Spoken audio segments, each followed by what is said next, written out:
Bonjour, chers élèves. Aujourd'hui, on va travailler sur la suite du cas Risto. Et je rappelle que Risto est une société qui fabrique un produit X à partir de deux matières M et N. M et N passe dans l'atelier 1 pour donner un produit semi-fini. X passe dans l'atelier 2 pour donner un produit fini.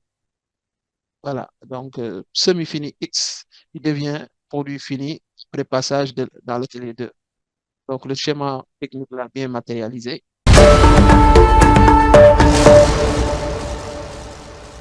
Là, on va essayer de répondre à la question 4. Donc, coût de production,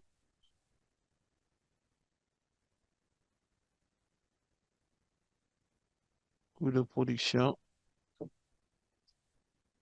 du produit X est compte d'inventaire permanent. Donc, est compte d'inventaire permanent. Voilà, le compte d'inventaire permanent, c'est pour valoriser le stock de produits finis. Voilà, pour pouvoir déterminer la consommation. Voilà, donc, un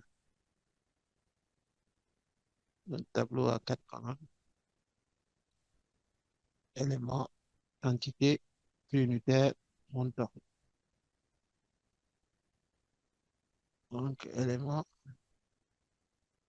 quantité, prix unitaire, montant. Donc là, on va mettre le coût de production du produit semi-fini, voilà, correspond au coût de production obtenu dans l'atelier 1. Ici, je précise que c'est atelier 2. Voilà. Donc, le montant du coût de production du produit semi-fini, c'est 1 870 000. 1 870 000. Voilà. Maintenant, ensuite, on y va pour les charges directes. Donc, il y a MOD de l'atelier 2. Ensuite, les charges indirectes de l'atelier 2. Bon, ensuite, donc MOD, charges indirectes, normalement, voilà, ce sont ces éléments-là qui correspondent, en tout cas, qui constituent le coût de production. Voilà, donc coût de production, coût de production de X. Voilà, donc pour la main-d'œuvre, pour la main-d'œuvre, voilà, donc je défile pour voir la main-d'œuvre de l'atelier.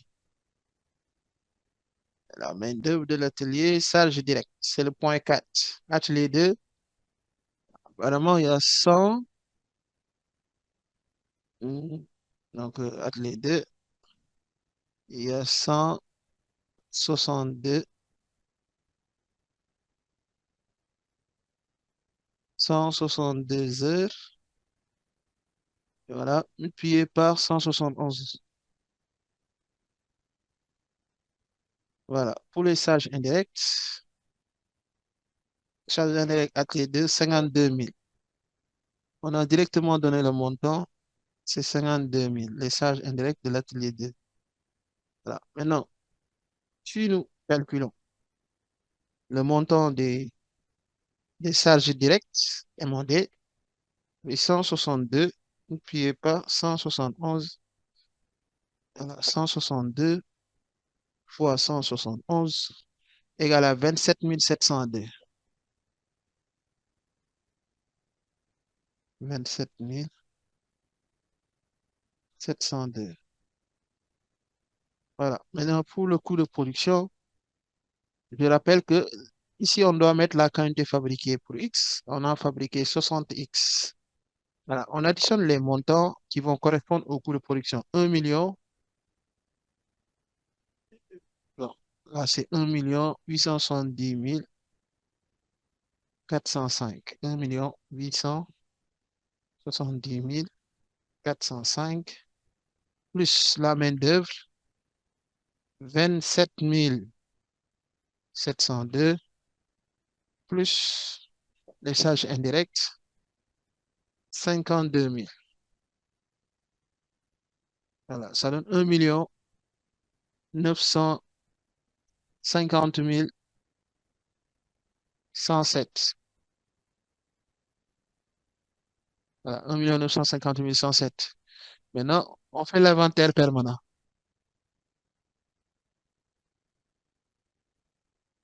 Donc, pour l'inventaire permanent, il nous faut mettre le stock initial.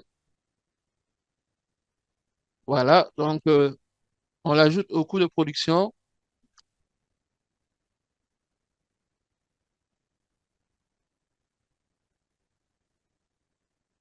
Donc, le stock initial, ensuite, ça donne le stock global. Ensuite, on met la consommation, c'est-à-dire le coût de production des produits vendus.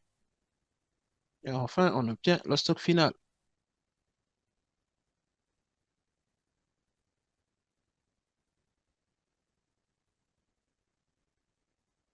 Voilà. Donc, pour les stocks, le stock initial, voilà, de produits finis, c'est 30. Donc, on met 30 ici. Voilà, valorisé à 37 000 l'unité. Donc, 37 000. Voilà, 30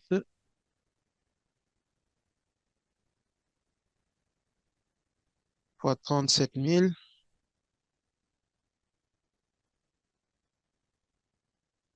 égale 1 110 000. 1 110 000. Voilà, donc 1 110 000.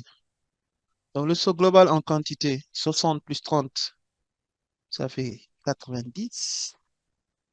Voilà, en valeur, pour calculer le tome, donc le montant de la production de la période, 1 950 107, plus la valeur du stock initial, 1 110 000 égal. Donc, le stock global en valeur, 33 millions plutôt, 3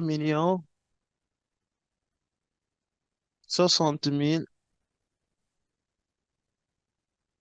107. 3 060 107, ce qui permet d'avoir le CUM. Donc, il faut diviser le montant du stock global par la quantité globale. Voilà, ça fait 34 000. Donc, ça fait 34 000. Voilà. Donc, ça fait 34 000.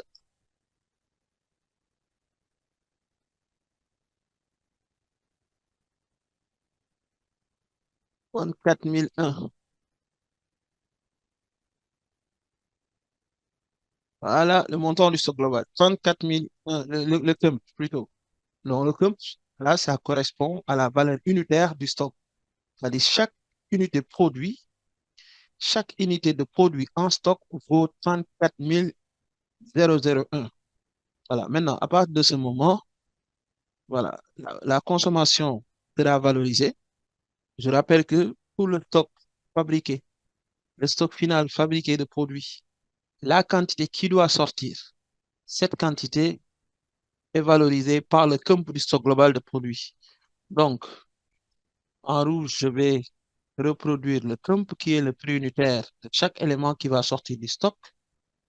Donc, ce qui correspond aussi à la valeur de chaque unité du stock final. Voilà. Maintenant, ici, la sortie sur le stock final, ce qui doit être consommé, c'est ce qui est vendu. Donc, il nous faut, il nous faut les ventes Voilà. Donc, on a vendu 50 unités. Voilà. C'est le point 6. Donc, ici, on met vente 50. 50 fois 34 001. 50 fois 34 001 égale à 1 700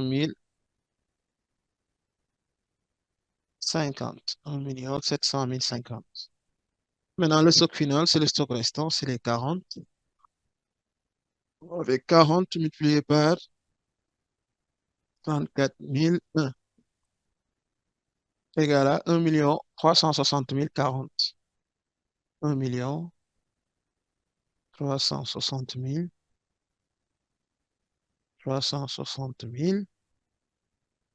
040. Voilà. Donc, voilà le coût de production, voilà des produits, le coût de production des produits vendus.